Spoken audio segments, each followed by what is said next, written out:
There is a building that should not exist. Deep in the heart of the Amazon rainforest, over 900 miles from the ocean, stands a monument to an era that never was. It is a European opera house, complete in every gilded detail. A Renaissance palace of art and culture, stranded in one of the most remote and hostile environments on Earth. They call it the Teatro Amazonas, the Amazon Theater. The official story tells us it was built at the height of the rubber boom, a symbol of the immense wealth that flooded the jungle city of Manaus in the late 19th century. A simple story, a satisfying story, but it is not the true story. The narrative they have given us is a fantasy. It is a script written to conceal an impossibility. They tell us this building was constructed between 1884 and 1896. They tell us its materials were sourced from the finest suppliers in Europe. Carrara marble from Italy, a steel frame from Scotland, Murano glass chandeliers from Venice, 36,000 ceramic tiles for its magnificent dome, imported from France. We are asked to believe that all of this, hundreds upon hundreds of tons of delicate, heavy, and technologically advanced materials, was shipped across the Atlantic, navigated 1,000 miles up a treacherous, undeveloped river, and assembled by a small, isolated workforce in the middle of a jungle.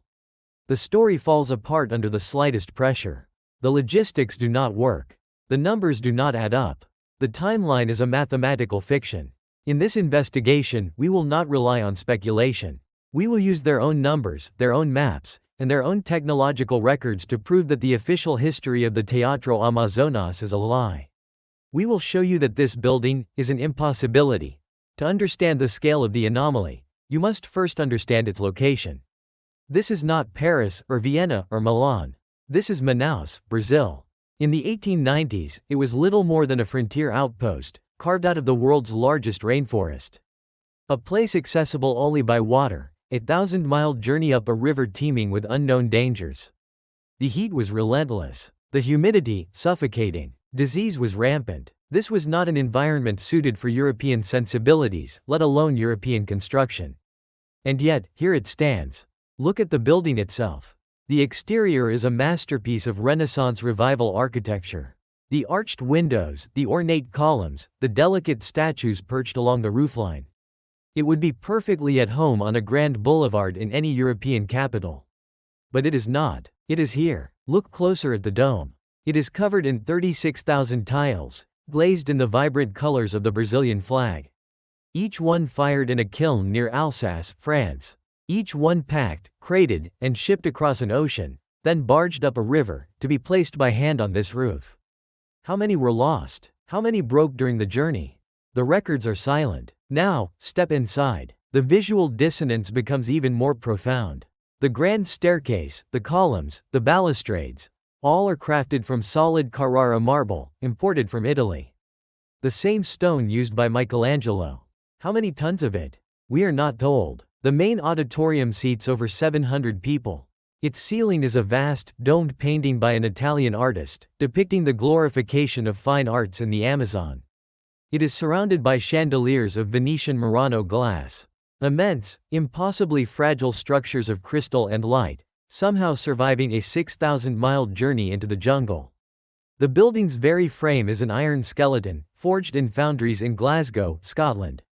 A modern engineering marvel for its time, requiring precise assembly with tools and techniques that were themselves at the cutting edge of industrial technology. Every single piece of this building screams Europe. The design, the materials, the craftsmanship. Nothing is local. Nothing is of the Amazon. It is an artifact, a transplant, a piece of one world dropped violently and inexplicably into another. The official story asks us to see this as a triumph of wealth and ambition. But looking at it, one cannot help but feel a deep sense of unease. The building does not fit. It feels alien. The contrast between the high European culture it represents and the raw, untamed nature that surrounds it is too extreme to be plausible. It begs a fundamental question that history has conveniently ignored.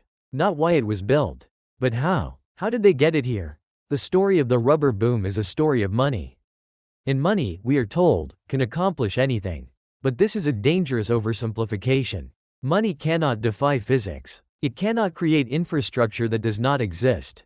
It cannot shortcut the brutal realities of logistics. Let us trace the journey of a single block of Carrara marble, from its quarry in Italy to its final position in Manaus. First, the quarrying. A massive block is cut from a mountain. This requires industrial equipment. It is then moved to a port, likely Genoa. This requires roads and heavy transport. From there, it is loaded onto a transatlantic steamship.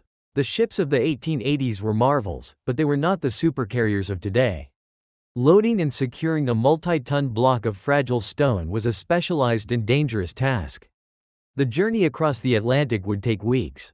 The ship would arrive at the port of Belém, at the mouth of the Amazon. Here, the real journey begins. The marble block must be transferred from the ocean-going vessel to a riverboat. What kind of crane could perform this transfer in Belém in 1885? Was there a deep water port capable of handling such cargo? The historical record is thin. Now, the river journey. 1,000 miles upstream. The Amazon is not a placid canal. It is a powerful, dynamic system. The riverboats were wood-fired steamers, fighting the current every mile. They had to navigate shifting sandbars, submerged logs, and seasonal floods that could alter the channel overnight. A boat carrying tons of marble would sit low in the water, making it vulnerable. A single grounding could mean the loss of the entire cargo. How many trips were required? Let's consider not just one block, but all of them. The staircases, the statues, the columns. We are talking about hundreds of tons of stone. And that is just one material. Now consider the steel frame from Scotland. Hundreds of heavy, precisely fabricated beams and girders. They followed the same impossible path. Or the 36,000 ceramic tiles from France. They are not just heavy in aggregate, they are fragile. They would have to be packed in thousands of wooden crates, each one carefully handled at every stage of the journey. One dropped crate, one flooded cargo hold, and a piece of the great puzzle is lost forever. Finally, arrival in Manaus. The journey is not over. The materials must be unloaded from the riverboat onto the docks. What equipment existed in Manaus in 1890 to lift a 5-ton steel beam? Where were the stevedores with the skill to handle such cargo without destroying it? The port of Manaus was, by all accounts, a chaotic, muddy waterfront, not a modern industrial port. From the docks, the materials had to be moved to the construction site. Were there paved roads? No. There were dirt tracks that turned to mud in the daily torrential rains. How were these tons of material moved? By ox cart? How many oxen would it take to pull a single marble column through a foot of mud? And who was there to assemble it all? We are told European architects and craftsmen oversaw the project. A handful of names are mentioned. But a project of this scale requires a massive labor force. Hundreds, if not thousands, of workers. Where did they come from? The local population was sparse. There was no tradition of masonry, steelworking, or European architectural construction. Was a transient workforce imported? If so, where were they housed? How were they fed and supplied in a city with a fragile supply chain? Every single step of this process presents a logistical nightmare. It is a cascade of practical impossibilities. The official story simply states, the materials were imported from Europe. It is a single sentence used to paper over a chasm of unanswered questions. It treats the Amazon rainforest as if it were a suburb of Paris. This is not an oversight. It is a concealment. When faced with such profound logistical questions, the logical step is to consult the historical record. For any major public works project of this era, we would expect to find a mountain of documentation. Shipping manifests, customs declarations, ledgers detailing payments to shipping companies, construction diaries logging progress and setbacks, payrolls for the workforce, engineering blueprints with revisions and annotations. For the Eiffel Tower, built just a few years earlier, we have meticulous records of every bolt and every worker. For the Brooklyn Bridge, we have a decade of detailed engineering reports. For the Teatro Amazonas, we have almost nothing. The archives are conspicuously silent on the very details that matter most. There are no comprehensive shipping manifests that account for the sheer tonnage of material. There are no ledgers from the port of Manaus that track the arrival of hundreds of tons of marble and steel from specific European vessels. The official account, penned years after the fact, speaks in broad, romantic strokes. It talks of the vision of the rubber barons, the genius of the Italian architect, the glory of bringing culture to the jungle. It is a story, a piece of folklore. It is not a historical account. It provides motive, but it completely ignores method. When pressed, historians point to the wealth of the rubber boom. They say that with enough money, anything was possible. This is an intellectual dead end. It is the equivalent of saying, it happened because it happened. It actively discourages the asking of hard questions. How much did it cost to ship a ton of marble from Genoa to Manaus in 1888? What company was paid to do it? How was the payment recorded? Silence. What was the budget for the steel frame, and which Scottish foundry received the payment? Silence. How many laborers were on the payroll in the peak year of construction, and what was their total wage bill? Silence. The official timeline itself is a red flag. Construction supposedly began in 1884. It was completed in 1896. 12 years. But the records show long periods of complete inactivity. The project was halted for years at a time due to financial difficulties or political changes. Yet the final product shows no signs of this disjointed, stop-and-start process. The design is coherent, the construction seamless. A building of this complexity, left exposed to the harsh Amazonian climate for years without a roof or walls, would suffer catastrophic damage. The steel would rust. The foundations would shift. The narrative of long pauses does not align with the physical reality of the structure we see today. What we have is a story that has been repeated so often it has become accepted as fact. A simple, appealing tale of newfound wealth creating a cultural jewel. But the story has no foundation. The paperwork is missing. The logistical evidence is absent. The timeline is illogical. It is the perfect example of a historical narrative built not on evidence, but on the lack of it. They have given us a conclusion, a beautiful opera house in the jungle, and asked us not to question the premise. They have failed to provide the proof. If the Teatro Amazonas were a singular, isolated anomaly, one might be tempted to dismiss it as a historical fluke, a mystery lost to time. But it is not an isolated case. It is part of a distinct, repeating global pattern. Once you see the pattern, you cannot unsee it.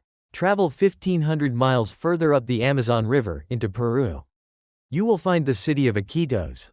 In the late 19th century, Iquitos was even more remote, more isolated than Manaus. And yet, in its main square, you will find the Casa de Fierro. The Iron House. It is a two-story residence and commercial building made almost entirely of iron plates and columns. The official story? It was designed by the firm of Gustave Eiffel, prefabricated in Belgium, shipped in pieces across the Atlantic, hauled a staggering 2,500 miles up the Amazon, and bolted together by workers who had never seen such a thing. Again, the narrative is the same. Rubber boom money made the impossible possible. And again, the detailed logistical records, the shipping manifests for hundreds of delicate iron plates, the transport plans, the assembly instructions, the labor contracts, are nowhere to be found. It is the Manaus story on a smaller scale, a perfect echo. Now, let us change continents. Look at the so-called star theaters, or grand opera houses, that appeared in remote mining towns across the American West in the same period. Places like Deadwood, South Dakota, or Central City, Colorado. Suddenly, in the 1870s and 80s, these rough, violent frontier camps, often little more than collections of wooden shacks, would erect astonishingly ornate brick and stone theaters. They featured gas lighting, intricate plasterwork, and acoustics that rivaled halls in Boston or Philadelphia. The story is always the same: a gold or silver strike brought sudden wealth, and the newly rich miners demanded culture. But the logistical questions are identical.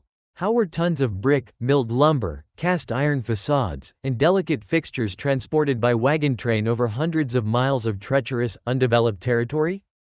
Who were the master craftsmen and masons who appeared in these remote camps, built a masterpiece, and then vanished from the record? The explanation of sudden wealth is always offered, and the practical questions are never asked. To highlight the anomaly, we need only look at a project where the logistics do make sense. The Colón Theater in Buenos Aires. Construction began around the same time, in 1889. It is another magnificent European-style opera house. But Buenos Aires was one of the world's great port cities. It sat directly on the Atlantic. It had established railways, a deep-water harbor, a massive immigrant labor pool, and generations of European architectural tradition. Building the Colón Theater was a monumental undertaking, but it was logistically coherent.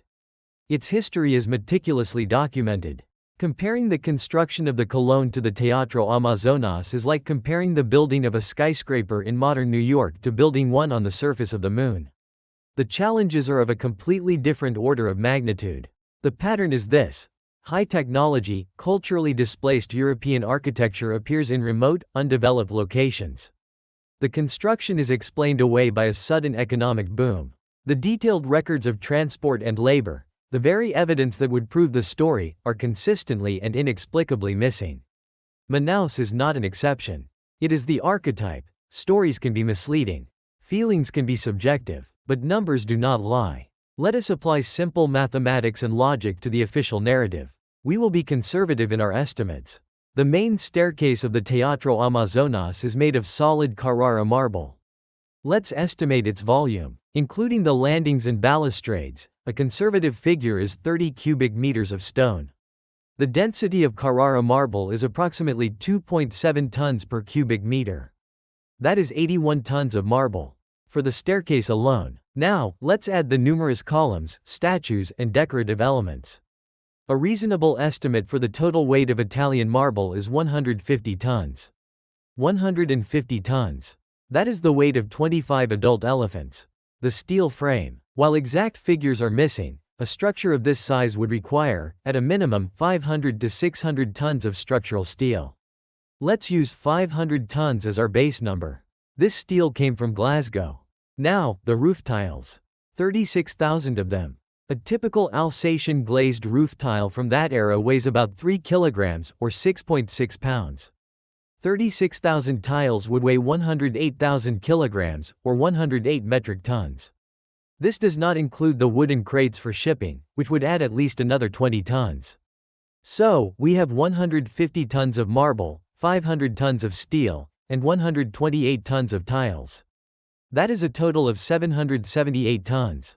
And this ignores the tons of French furniture, the Venetian chandeliers, the English cast iron for balconies, the cement, the plaster, and all the construction equipment needed to lift and assemble these materials. A realistic total weight for imported European materials is well over 1,000 tons. Let's break this down by the transportation technology of the day. A typical Amazon River steamer in the 1890s had a cargo capacity of around 50 tons. Many were smaller. To transport 1,000 tons of material from Belém to Manaus would require a minimum of 20 separate, fully loaded riverboat journeys. 20 successful round trips, each taking several weeks, through a hazardous, 1,000-mile waterway. This seems difficult, but perhaps not impossible over a decade. But here is the critical failure point. The census for Manaus in 1890 shows a population of around 20,000 people. This was a boomtown, but a small one. It was not an industrial center. A project of this scale would require a dedicated workforce of several hundred skilled and unskilled laborers working consistently for years. Where is the evidence of this workforce? Where are the records of housing, feeding, and paying them? Constructing a building like this is not just about material, it is about human organization. It requires a project management infrastructure that simply did not exist in 19th century Manaus. The numbers create a logical paradox. To build the theater, Manaus needed an infrastructure, heavy lift cranes, paved roads, a large skilled labor pool, advanced project management. That could only have been created by a level of development the city did not possess. The theater is evidence of an industrial capacity that the city's own history shows it lacked. The building is a conclusion without a premise. The numbers tell a clear story. The official narrative is not just improbable, it is a mathematical impossibility. The evidence shows that the Teatro Amazonas, as described in the official history, could not have been built between 1884 and 1896. The logistics are unworkable, the records are missing, and the numbers do not add up. This leads to an unsettling conclusion: the official story is a fabrication. But the building is real. It stands today in Manaus. It was clearly built by humans using advanced techniques.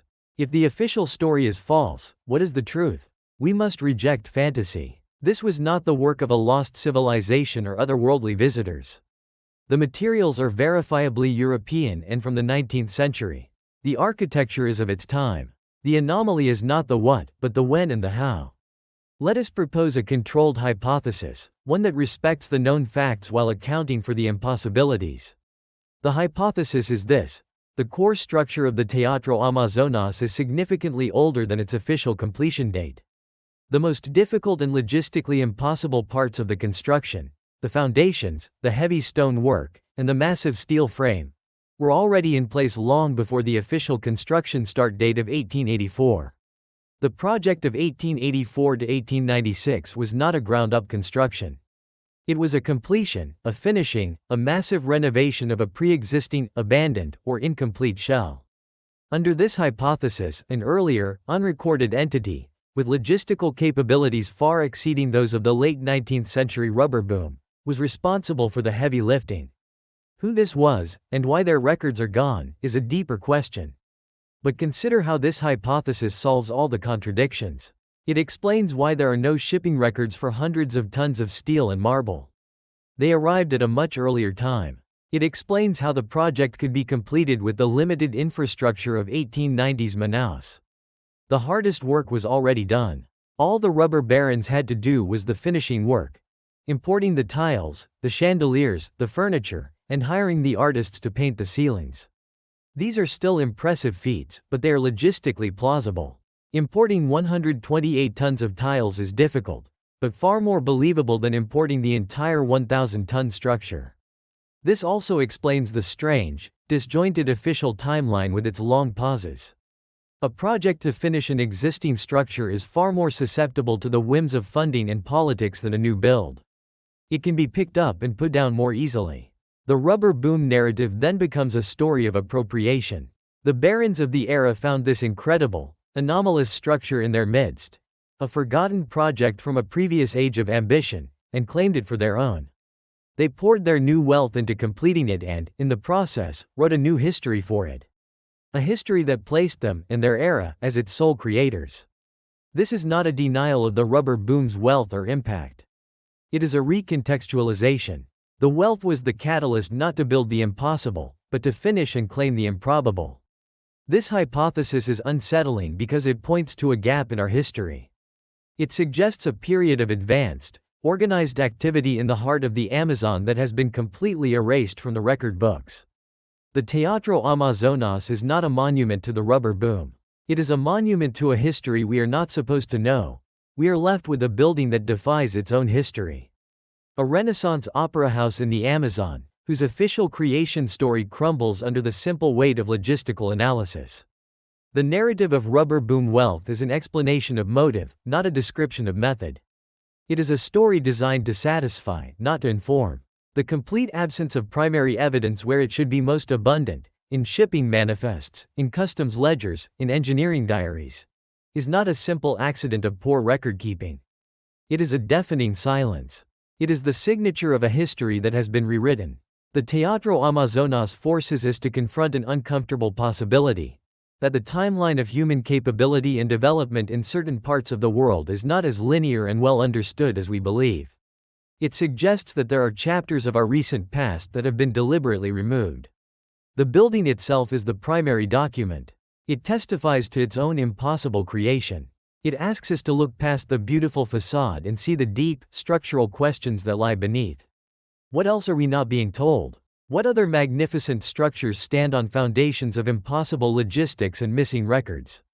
The world is filled with these anomalies, hiding in plain sight. They are dismissed as curiosities, their origins papered over with simple, convenient stories. But the questions remain, waiting for those willing to ask them. The work is not to invent wild theories, but to apply simple, rigorous logic to the stories we have been told. To look at a building, a map, or a ledger, and ask the most fundamental question: does this make sense? We encourage you to do your own research. To look at the official records, and to note what is missing. The truth is not found in the story that is told, but in the evidence that is absent. Observe everything.